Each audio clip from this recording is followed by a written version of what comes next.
Сәлеметсіңдер ме балалар? Біз сіздермен қазір қазақ тілі сабағын бастаймыз. Сабағымыздың тақырыбы дара және күрделі етістік. 26-30 жаттығу. Мақсатымыз тірек сөздерді қатыстыра отырып, берілген тақырып бойынша әңгіме құрау. Дерек көздерден мәліметті табу жолын анықтап, берілген тақырып сұрақ бойынша мәліметті іріктеп алу. Жіберілген пунктуациялық, орфографиялық қателерді мұғалімнің көмегімен түзету. Дара және күрделі етістікті анықтау. Ал қане, сабағымызды бастамастан бұрын кім шапшаң ойланады екен? Етістік дегенде ойымызға не келеді балалар? Ойланайық. Сұрақтары қандай? Қандай түрлері бар?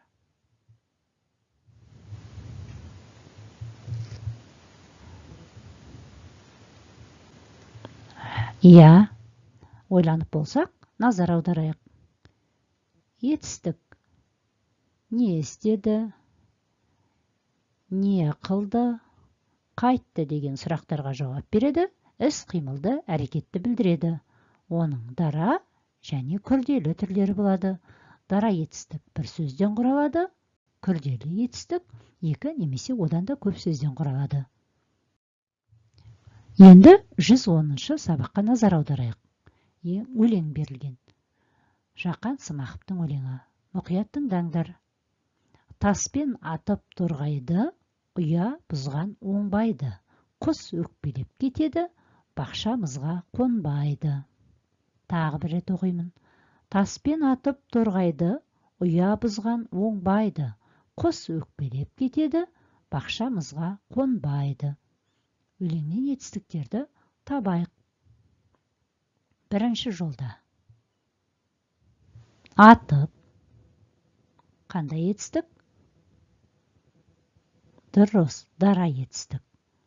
Ұя бұзған оңбайды. Екінші жолда. Бұзған оңбайды. Бұл қандай етістік балалар? Дұрыс, күрделі етістік. Екі сөзден құралғандықтан күрделі етістікке жатады. Құс өкпелеп кетеді. Үшінші жолда. Не істейді?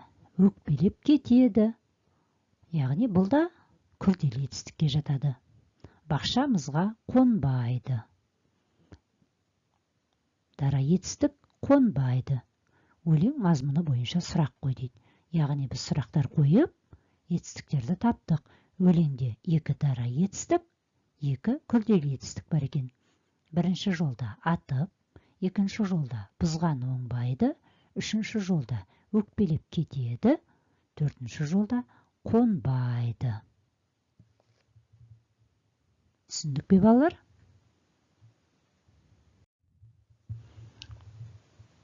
Бұл тапсырмада жаңылтпаш берілген. Үміт түбіт түтті, түбітті түттіп бітті. Бұл жерде айтылу бойынша жазылған.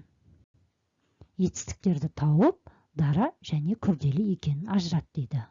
Қателерді байқап отырған боларсыздар. Алдымен етістіктерді тауып алайық. Үміт не істеді? Түбітті. Түтті. Қандай етістік? Дұрыс, бір сөзден құралғандықтан дара етістік болады. Түбітті түтіп бітті. Не істеді? Түтіп бітті. Екі сөзден құралғандықтан қандай етістік болады? Күрделі етістік. Дұрыс айтасыңдар. Не істеді? Түбітті, түтіп бітті. Қателерін байқап отырған шығарсыздар. Әрпінің орнына әрпі жазылуы керек. Үміт, түбіт сөздері қате жазылған. Ал енді дұрыс жазылғанына назар аударайық.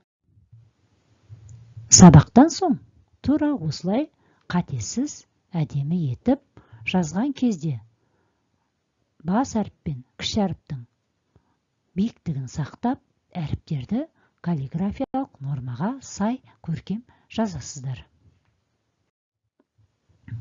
Мәтінге, суретке назар аударайық. Суретте құстың, тоқылдақтың суреті берілген. Құстардың тұмсығы, дән шоқу, жаңғақ шағу, жемістерді жұлу үшін қажет. Кейбір құстар тұмсықтарын ұя салатын немесе тесік оятын құрал ретінде пайдаланады. Тағы бір рет оқимын.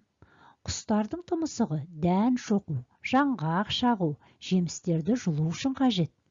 Кейбір құстар тұмсықтарын ұя салатын немесе тесік оятын құрал ретінде пайдаланады дейді. Қарай қойыңдаршы, суретке назар аударыңыздаршы. Тоқылдақ ағашты тоқылдатып тұмсығымен тесіп жатыр. Ал оның ар жағында не бар екен? Не үшін олай жасап жатыр? Тоқылдаққа тұмсық не үшін керек? Қарлығаштың құйрығы неге айыр сұрақтарына дереккөздерден жауап іздейміз. Яғни дереккөздерге интернет желісі жатады. Осы сұрақтарды интернет желісіне жазсаңыздар, жауапты табуға мүмкіндіктеріңіз бар. Ал енді келесі тапсырмаға назар аударайық. Не істеді, қайтеді сұрақтарына сөздерді топтастыру. Не істеді? Қайталады, саңқылдады. Қайтеді? Шықылықтайды. Қайтеді? Қиқулайды. Не істеді? Киді. Не істеді? Ойлады. Не істеді сұрағына қайталады, саңқылдады, киді, ойлады сөздері жауап беріп тұр. Ал қайтеді? Шықылықтайды, қиқулайды. Яғни құстардың іс-әрекетін білдіріп тұр. Енді мына суреттерге назар аударыңдаршы, балалар. Осыған ауа райы құбылыстарына байланысты сөздер ойлап тауып, сөйлемдер жасап, етістіктерді табуымыз керек. Бірінші суретке күн жарқырады, күн жадырады десек те болады. Жарқырады, жадырады, дара етістік. Ал екінші суретте күн бұлтқа жасырынды. Не істеді? Жасырынды, дара етістік. Немесе күн бұлтқа жасырынып бара жатыр десек, ол кезде күрделі етістік болады. Жаңбыр жауды, дара етістік. Жаңбыр жауып тұр десек, күрделі етістік болады. Кемпір қосақ көкке асылды. Не істеді? Асылды, дара етістік. Кемпір қосақ шығып тұр. Шығып тұр деген екі сөзбен жазатын болсақ, ол кезде күрделі етістік болады. Өз сөйлемдеріңді осылайша құрастырып, етістіктерді табуға болады. Енді қорытынды есебінде тест сұрақтарына назар аударайық. Бірінші сұрақ. Дара етістік қатарын тап. А. Оқып отыр. Ә. Секірді.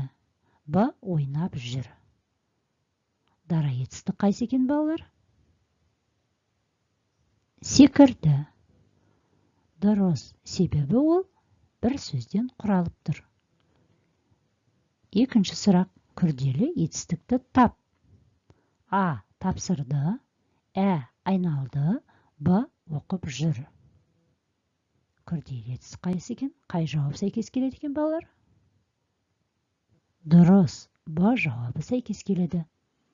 Себебі не істеді? Оқып жүр.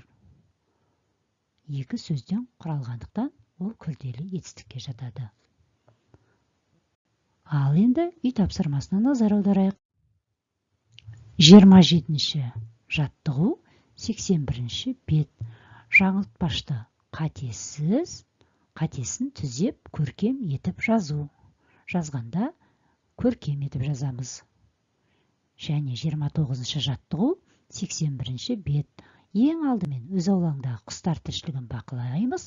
Сол байқағандарың туралы шағын мәтін құрап жазу керек. Жазғанда қатесіз, әдемі, таза жазуға тырысамыз.